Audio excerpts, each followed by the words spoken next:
Genesis Kabanata 9, ang tipan ng Diyos kay Noe at ang tanda ng bahaghari. Pagkatapos ng bagyo, pagkatapos na humupa ang mga tubig, nagsalita ang Diyos.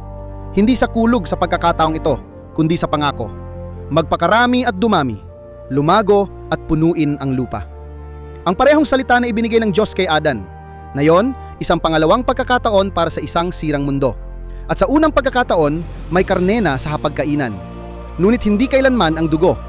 Ang buhay ay sagrado. Bawat tibok ng puso ay mahalaga. At pagkatapos ay dumating ang panata na humihinto sa bawat pusong tao. Kailanman ay hindi na. Kailanman ay hindi na niya wawasakin ang lupa sa pamamagitan ng baha. At ibinitin ng Diyos ang kanyang busog sa langit, hindi bilang sandata, kundi bilang pirma. Isang bahaghari, isang panig na tipan. Walang maliliit na titik, walang kondisyon, basta't biyaya na ipininta sa mga ulap. Ngunit ang kwento ng baha ay hindi nagtatapos sa pagiging perpekto. Nagtanim si Noe ng ubasan, uminom siya ng labis, nahiga siyang walang damit. Inalipusta siya ng isang anak, at isang sumpa ang nahulog kay Cainaan. Nakikita ninyo, ang kasalanan ay hindi nalunod sa baha. Lumangoy ito. Pumasok ito sa arko kasama si Noe at ang kanyang pamilya. Gayunpaman, kahit dito, ang bahaghari ay patuloy na nagliliwanag. Ang pangako ng Diyos ay hindi nakasalalay sa pagiging matino ni Noe, ni sa ating pagiging perpekto. Nakasalalay ito sa kanya, sa Diyos. Kaya, narito ang katotohanan para sa atin ngayon. Naranasan mo na ang iyong baha.